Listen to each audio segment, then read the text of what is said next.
Aš negaliu užmigti prieš naktį, nes atsigulęs galvoju, prognozuoju finansus, kaip mums čia bus, kas sukris, kas nesukris ir kaip mes iš viso išgyvensim. Arba visą laiką stebėti, sekti per kameras, klausyti skambučių, kad tu suvoktum, ar tikrai vyksta kaip tu nori. Ar aš galiu palaukti taip daryti?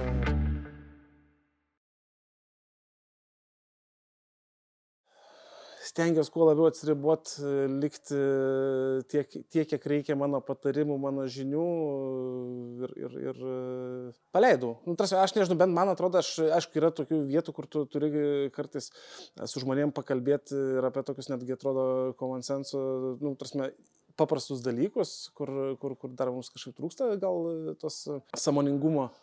Bet didžiąją dalim stengiuosi paleisti ir žiūrėti, kas darosi. Aišku, ne per toli atsitraukus, kalbantis ir taip toliau, bet sunku. Sunku atsitraukti ir taip palikti viską savai eigai, bet kaip rodo, nežinau, praeiti metai, šie metai, kaip toliau dėliojasi, kas bręsta, gerų dalykų vyksta. Man būtų paprasčiau, žmonėms būtų sunkiau. Galėčiau daugiau apibrėžti dalykų, kur atrodo jau dabar žinau, kaip turėtų būti ir taip toliau. Nes, žinot, pagal senąjį modelį visą laiką tu žinai geriau už kitą, ypač jeigu turi galios poziciją ir tu gali pasakyti, kad dabar žiūrėkit, klausykitės manęs, nes taip turi būti. Tai būtų paprasčiau, bet turbūt mano ir kitų sričių, kurias aš dabar vystu, irgi nebūtų, nes aš būčiau susikoncentravęs tik į pagrindinę savo veiklą. Nes dabar tai sunku apibrėžti, kiek aš laiko praleidžiu prie Glasės. Kartais atrodo, tu visą dieną praleidai, kartais buvo laikotarpis dabar, kai mes sprendėm vėl tenais atlygio klausimus, persibraižėm, tarėmės ir panašiai, tu atrodo, ne tai, kad fiziškai tu visą laiką buvai prie to, bet 3-4 mėnesius aš buvau 12 valandų per dieną, mintim viena ar kita forma. Arba sapnais. Bet kuo džiaugiuosi, kad šiais metais turbūt, aš bent tikiuosi, čia žmonės turėtų pasakyti, man atrodo, kad mes gana tvarkingai, greitai išsisprendėm tas klausimus dėl atlygio, nes kaip praeitais metais mes dėliojom tą pirminį projektą, tai mes ten per daugybę pokalbių, per daugybę laiko dėliojom, sprendėmės, dabar tas procesas vyko žymiai sklandžiau. Paprasčiau, supratingiau, aišku, kalbantis, kas yra dar dalykas, skiriasi žmonės, skiriasi komandos ir panašiai, bet kažkaip aš turbūt labiau pats bijojau šito dalyko, nes jis įvyko, sakau, paprastai. Ne man pasakyti, ar aš paleidau, bet aš kažkaip didelio, nežinau, streso savyje ar kažko, bent jau kiek pats identifikuoju, nejaučiu tokio dalyko. Tiesiog atrodo, aš jau ir nekartą esu sakęs, kad aš visada žinojau, kad kaip aš galiu paleisti tai, ko aš iš principo ir nelabai galiu kontroliuoti. Aš turiu menį, tu gali pasakyti, kaip turi vykti vienas ar kitas dalykas, bet tada turi tik tais dvi galimybės. Arba visą laiką stebėti, sekti per kameras, per dar kažką, tai klausyti skambučių, kad tu suvoktum, ar tikrai vyksta kaip tu nori. Arba turi imti ir paleisti. Vat man tas paleidimas visą laiką atrodė žymiai labiau logiškas ir teisingas, nors tikrai yra vietų, kur reikia perkalbėti tą požiūrio kampą, kodėl mes mąstom vienaip ar kitaip, ir nebuvo sunku paleisti. Aš nežinau, ar paleidau pagal kitus. Jautiesi mažiau reikalingas. Čia, kaip ir sakau, tas yra sunkumas iš tikrųjų, ir pastaruoju metu buvo nemažai tokių minčių, galvoju, tai kokia tavo paskirtis čia yra. Ir ar tas mano pastovėjimas šalia ir pabuvimas ir kartais tiesiog bandymas patarti, ar čia tavo ta pagrindinė funkcija, ar tu turėtum daryti kažką kitą. Ar kartais tai, kai, matai kritinių dalykų, vadinkim, kurie privalo būti išspręsti ir tu tikėjai, kad jie daeis savaime ir jie nedaeina, ir tu tiesiog tada, buvo situacijų, kai teko ir griežtai kalbėtis, kad kažkas ne taip vyksta, taip negali būti, bet iš tos prizmės, kad tai jau nėra tiesiog kažkoks toks dalykas, kuris gali savaime ateiti, išeiti ir toliau. Tai ten, tarkim, kokie mokestiniai dalykai ir panašiai, ir kur reikia tvarkos. Tai yra tiek, ir tada tu galvoji, ar aš galiu palaukti taip daryti, ar čia gyva organizacija, kai aš pasakau, kad hebra, jeigu jūs nedarysit to, aš tada tam, vienai komandai dėsiu pelno baudas. Bet jeigu to reikia, tai kartais, nežinau, despotas. Ar čia gyvos organizacijos koordinatorius. Turbūt, nežinau, tai reikia visko tam tikrose vietose, visko paimti, visko panaudoti. Kad iš principo, kad žmonės yra atsakingi už savo veiksmus, savo darbus ir kad tu, sakau, tu juos gali arba labai stipriai kontroliuoti, arba pasitikėti, tai aš tai jau tikiu jo nuo banko laikų, kai dar Lean projektus vykdant, nesakau, gilinantis, einant per gyvos organizacijos visus principus ir toliau, tai yra iš esmės nemažai tų nuolatinis tobulėjimas, augimas, neinant į techninę pusę, kaip įgyvendinama tai, bet tai yra nemažai ir matau tos Lean pusės, nes Lean irgi, kaip žinote, milijardinių kompanijų vadovai leidžiasi į apačią, kalba su žmonėms, žiūri, sprendžia problemas kartu ir kelia klausimus. Ir tai yra visiškai normalus dalykas. Tai va, tas, kad jie tiki, kad viskas ateina iš žmonių ir žmonės daro rezultatą ir iš jų ateina tas pagerinimui.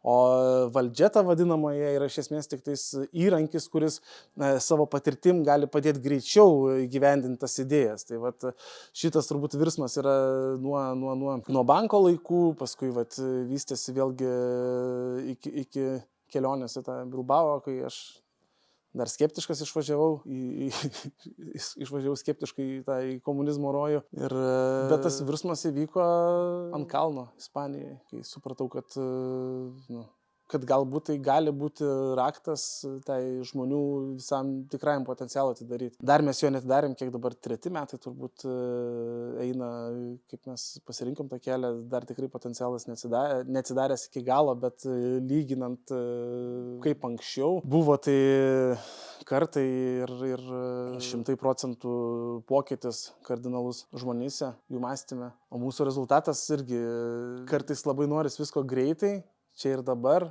Ir atrodo, tiek pajamose, tiek pelningume tu norėtum augti žymiai greičiau. Bet aš kažkaip tikiu grįžtų prie to fundamentaliosios idėjos, kad žmonės daro rezultatą, todėl vėlgi šiais metais žiūrint tiek tą atlygio sistemą, dar kažką, nežinau, vėlgi čia mano supratimu, aš jaučiuosi gerai, kad mes duodam maksimaliai, kiek mes galim duoti ir aš tikiu, kad ta investicija, jinai atsipirks. Ir atsipirks ne tik iš mūsų pusės, kad mes gausim tą pelną, bet ir žmonės iš tikrųjų galbūt ir mato, galbūt ir patvirtintų šitą idėją, bet aš matau, kad mes kartu einam, darom, tiksliau jie daro. Aš tai sakau, aš tas, kuris tiesiog kartais bandai padėti, jeigu matai, kad reikia. Yra sričių, kur nežinau, ar mes be gyvos organizacijos būtumėm stiprėję į tam tikras sritis, kur dabar jau kreipiam savo verslą, kur mums duoda tikrai didelį augimą. Ir čia, kaip pagalvoju, dar tik ten 1-2 metai eina vystant tam tikras vietas įmonėj, tai jau tu turi ten 10% kažkokių pajamų augimo iš vienos srities, kurią pradėjai prieš metus vystyti ir tu galvoji, tai kiek dar tau gali suteikti potencialo. O tas susitelkimas žmonių kartu, nes ten irgi reikia koordinuoti veiksmus ir taip toliau čia. Derint, kad viskas eitų kaip iš natų, tai kuo mažiau kištis. Nežinau, labai kas iš mano pusės, aš vėlgi tiesiogiai taip tiesiog pasakyti, kad aš įgalinu jūs daryti vieną ar kitą, čia nėra jokio įgalinimo, tai yra tiesiog faina lygiai taip pat, kad pasakyti, kad skriausiu, jeigu nedarysit vieno ar kitų dalykų. Tai yra beprasmis dalykas. Nežinau, gerai, einu aš to keliu. Mano supratimu įgalinimas yra tiesiog pasitikėjimas žmonėm ir leidimas jiems kuo daugiau priimti savų sprendimų. Čia klausimas esminis turbūt, ar kažkada yra tokia, tu gali pasiekti tokią ribą, kai tavęs nebereikia, kai nebereikia patarimų, nebereikia kažkokio požiūrio iš šono ir kritinės nuomonės. Turbūt nėra, vis tiek visada reikia, kad kažkas su kažko pasikalbėtum, pasitartum, tai ar tai būtų kolegos, ar tai būtų kažkas, tai turbūt visą laiką esi reikalingas, bet per sudėtingas klausimas.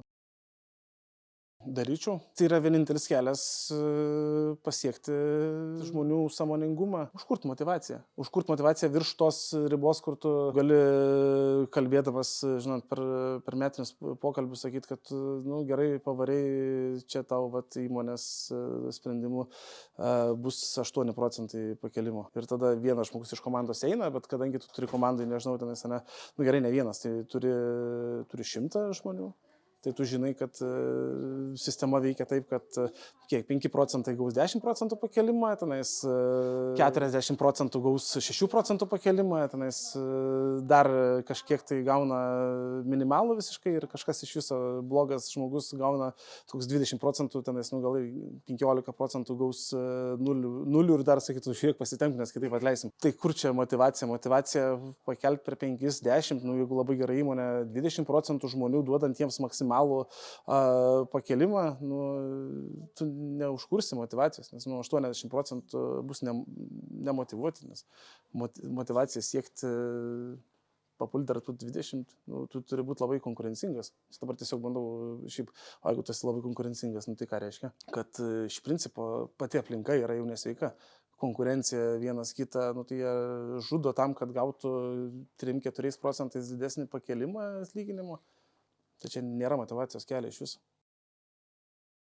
Mano didžiausia problema yra tai, kad aš esu savo labai kritiškas. O tu tampai švelnesnis? Ne, aš netapu švelnesnis.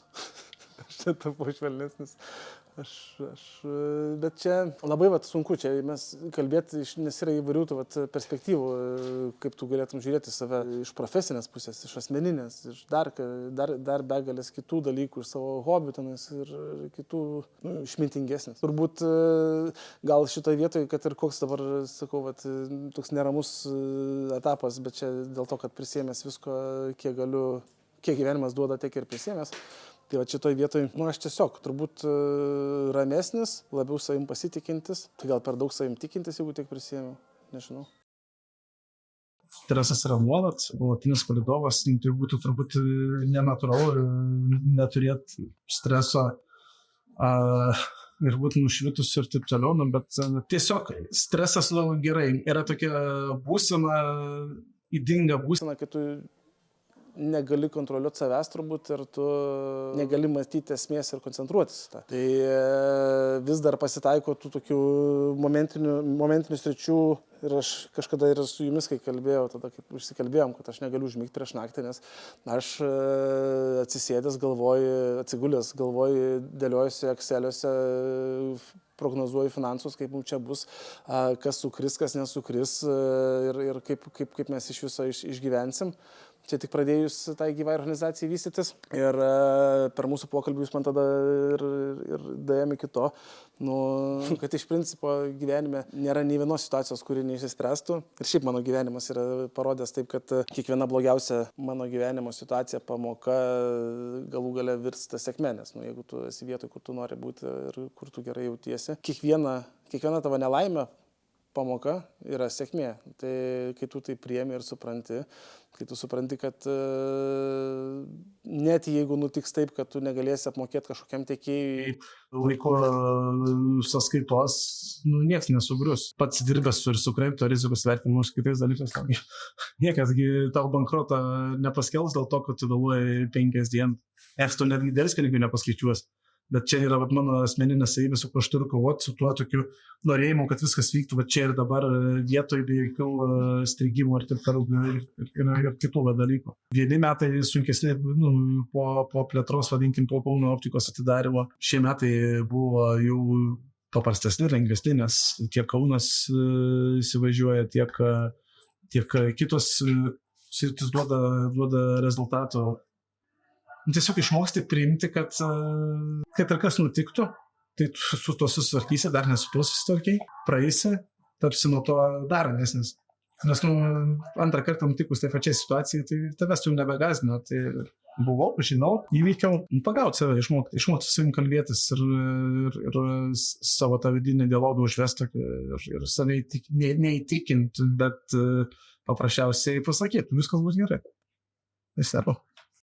Ką aš sakiau, sąmoningumo. Išminties sąmoningumo, nes, žinot, dažnai žmonės painioja protą, išmintį ir tą vadinkim sąmoningumą. Nes jeigu tu protingas žmogus, tu daug žinai ir taip toliau, ir žmonės iš karto tą žmogų, nežinau, vadovą ar kažką tai, nežinau, dievina. O kaip gerai sprendė vieną ar kitą situaciją, paskaičiavo, išėjo, atleido tiek, kiek reikėjo, be jokių tenais moralinių skrupulų, nes, tiesiog reikėjo ir jis išgelbėjo ir panašiai, ir jis padarė protingai, bet klausimas, ar jis pasielgė išmintingai. Klausimas, ką jis atleido ir ką jis paaukojo ir kokia tai ilgalaikė perspektyva iš jo priimto sprendimo, nes aš garantuoju, kad bet kuriam korporate, net jeigu atleidus kitoje šalyje, skauda Lietuvoje, skauda Švedijoje, skauda kažkur kitur, nes žmonės žino. Ir nebandant atrasti to per išmintį sąmoningumo, kalbant su žmonėm,